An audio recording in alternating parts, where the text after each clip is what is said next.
você entrou no mundo de Clarice e hoje eu quis começar com a luz, o sol, a esperança, o renascer, né?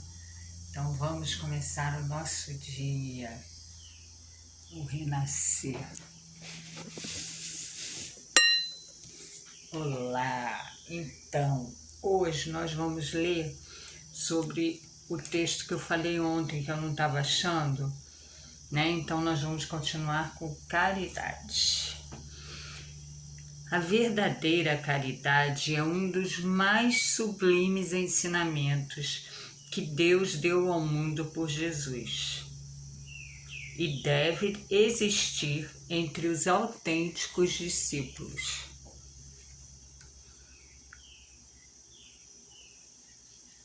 De sua doutrina, uma completa fraternidade. Deveis amar os infelizes e os criminosos como criaturas de Deus, aos quais o perdão e a misericórdia serão dados, desde que se arrependam, como também a vós mesmos pelas faltas que cometeis contra sua lei. Imaginai que sois mais repreensíveis, mais culpados que aqueles aos quais recusais o perdão e a compaixão, pois muitas vezes eles não conhecem a Deus como vós, e por essa razão menos se exigirá deles. Não julgueis, meus queridos amigos, pois o julgamento que fizerdes vos será aplicado ainda mais severamente, e tendes necessidade de indulgência para as faltas que cometeis com frequência. Não sabeis que há muitas ações que são crimes aos olhos de Deus de pureza e que o mundo não as considera sequer como faltas leves? A verdadeira caridade não está apenas na esmola que dás, nem mesmo nas palavras de consolação que lhe acrescentais. Não é apenas isso o que Deus exige de vós. A caridade divina ensinada por Jesus baseia-se também na benevolência permanente e em tudo mais para com o vosso próximo. Podeis praticar essa sublime virtude com muitas criaturas que não precisam de esmolas, e sim de palavras de amor, consolação e de encorajamento, que as conduzirão ao Senhor. Os tempos estão próximos, volto a dizer, em que a grande fraternidade reinará neste globo. A lei do Cristo é a que regerá os homens, será a moderação e a esperança, e conduzirá as almas às moradas bem-aventuradas. Amai-vos, portanto, como filhos do mesmo Pai. Não façais distinção entre vós, pois Deus quer que todos sejam iguais. Não desprezeis a ninguém. A presença de criminosos encarnados entre vós é um meio de que Deus se utiliza para que as más ações deles vos mostrem lições e ensinamentos. Brevemente, quando os homens praticarem as verdadeiras leis de Deus, não haverá mais necessidade destes ensinamentos, e todos os espíritos impuros e revoltados serão dispersados para mundos inferiores, de acordo com suas tendências. Deveis aos criminosos de quem falo o socorro de vossas preces. Esta é a verdadeira caridade. Não vos cabe dizer de um criminoso é um miserável, é preciso eliminá-lo da terra, a morte que lhe é imposta é muito suave para ser um ser dessa espécie. Não é assim que deveis falar. Observai Jesus, vosso modelo. Que diria ele se visse este infeliz ao seu lado? O lamentaria, o consideraria como um doente miserável e lhe estenderia a mão. Em verdade, não podeis fazer isso, mas ao menos podeis orar por ele e dar assistência ao espírito durante os poucos instantes que ainda deve passar em vossa terra. O arrependimento pode tocar o seu coração se orardes com fé. Ele é vosso próximo também, como o melhor dentre os homens. Sua alma desnorteada e revoltada foi criada como a vossa, para se aperfeiçoar. Ajudai-o, então, a sair do lamaçal e orai por ele. E eu quero complementar com uma frase. Se a caridade, olha isso, se a caridade reinasse na terra, o mal não dominaria. Ele fugiria envergonhado e se esconderia, pois se encontraria deslocado em toda a parte. O mal, então, desapareceria. Ficai bem convencidos disso. Começai dando exemplo vós mesmos, sede caridosos para com todos, esforçai-vos para não vos preocupar com aqueles que vos desprezam. Deixai a Deus o cuidado de toda justiça, pois a cada dia em seu reino ele separa o joio do trigo. O egoísmo é o sentimento oposto da caridade. Sem a caridade não haverá paz alguma na sociedade. E digo mais, não haverá segurança. Com o egoísmo e o orgulho que andam de mão dadas, haverá sempre uma corrida favorável ao espertalhão, uma luta de interesses em que são pisoteadas as mais santas afeições, em que nem sequer os laços sagrados da família são respeitados.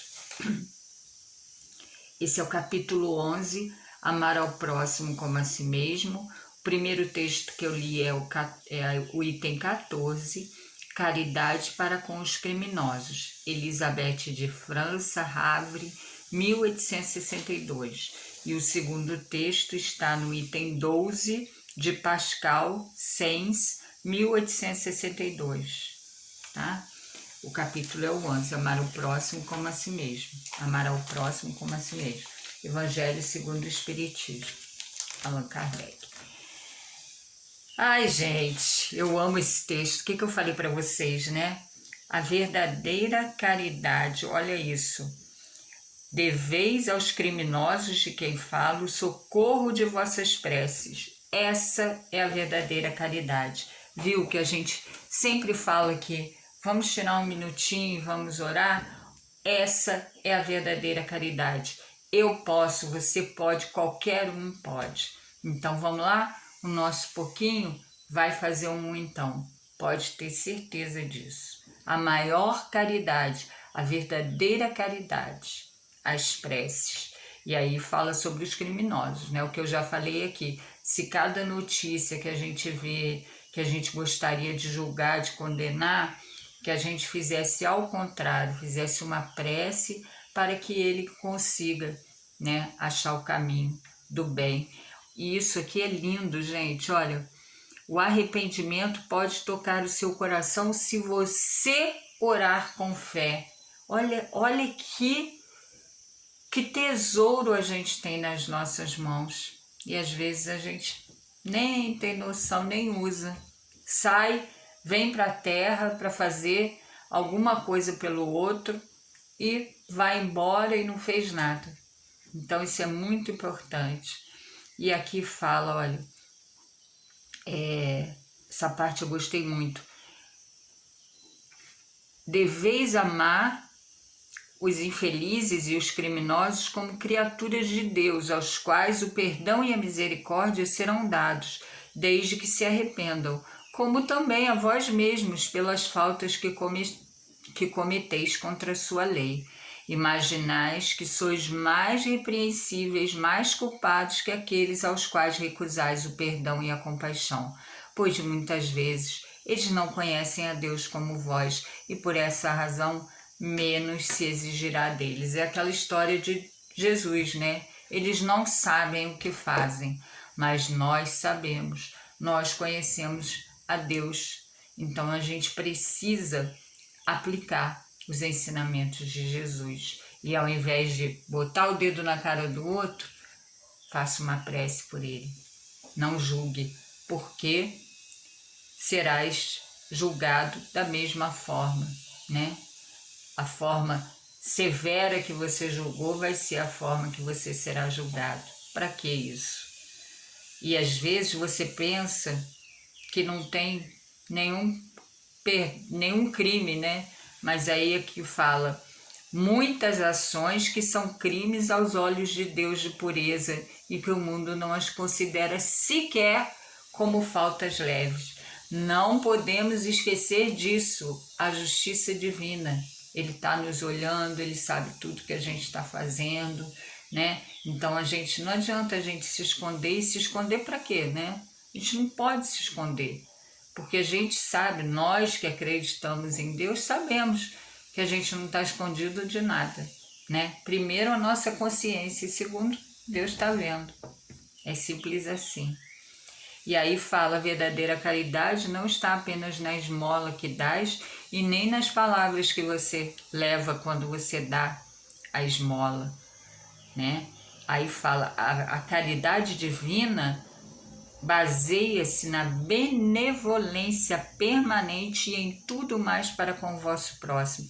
Podeis praticar essa sublime virtude com muitas criaturas que não precisam de esmolas, e sim de palavras de amor, consolação e de encorajamento que as conduzirão ao Senhor. Foi isso que eu disse ontem. A gente não precisa doar dinheiro, a gente não precisa doar em trabalho, se a gente não puder, né, em trabalho voluntário. A gente pode doar aqui, ó, palavras de amor, consolação e de encorajamento que as conduzirão ao Senhor.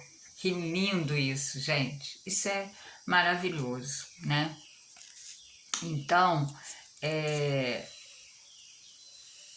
não façais distinção entre vós, pois Deus quer que todos sejam iguais. Não desprezeis a ninguém. Lembra que eu falei? Eu adoro aquela figura em volta da terra, todos de mão dada, todos. O diferente, né? Diferente em raça, em política, em religião, os deficientes, os especiais, os criminosos, os infelizes, todos, sem distinção. Não podemos esquecer disso. Às vezes a gente tem um preconceitozinho, né? Aquele bem pequenininho, mas não podemos ter. Vou repetir a palavra que ele falou. A presença, não, tá aqui. Entre vós é um meio, brevemente quando os homens... Não façais distinção entre vós, pois Deus quer que todos sejam iguais. Não desprezeis a ninguém. Nós todos somos irmãos, somos filhos do mesmo Pai. Não podemos esquecer, somos todos iguais. Independente de raça, de classe social, independente disso, somos todos iguais. E aí fala... Brevemente, quando os homens praticarem as verdadeiras leis de Deus, não haverá mais necessidade destes ensinamentos. E todos os espíritos impuros e revoltados serão dispersados para mundos inferiores de acordo com as suas tendências. E aí eu volto para fechar com essa frase que eu amei quando eu li a primeira vez no Evangelho. Se a caridade reinasse na terra, o mal não dominaria. Ele fugiria envergonhado e se esconderia, pois se encontraria deslocado em toda a parte. O mal então desapareceria. Ficai bem convencidos disso. E aí eu completo com a frase linda, né, de Lázaro. Amai-vos e vereis a terra que está que está em Fênelon, na lei do amor. Amai-vos e vereis a terra se transformar e tornar-se um novo paraíso, onde as almas virtuosas desfrutarão do repouso merecido. Ai, que lindo, né, gente? Eu amo. Não é sonho, é só a gente começar com o nosso pouquinho. O nosso pouquinho vai fazer diferença. E eu faço um pouquinho, mudo tudo que está ali ao meu redor, porque aqueles ali, eles vão ficar me olhando. Nossa, olha como é legal, como dá certo. Olha como ela vive bem, como ela vive leve, mesmo com todos os problemas. E aí você vai mudando tudo ao seu redor. E assim a gente vai construindo um mundo melhor, com certeza. Bom dia, amores. Beijos. E vamos fazer a verdadeira caridade, a nossa arma que a gente tem. Olha que coisa mais linda, o nosso tesouro que a gente tem contra o mal. Sabe o que que é? Vamos olhar aqui, porque eu já me perdi, claro, né? O que que é? Palavras de amor, consolação e de encorajamento, a benevolência permanente em tudo mais com o nosso próximo. Vamos fazer o nosso pouquinho? O meu pouquinho mais o teu vai virar um muitão. Bom dia, amores. Beijos. E vamos que vamos, né? Espalhando amor. Feliz.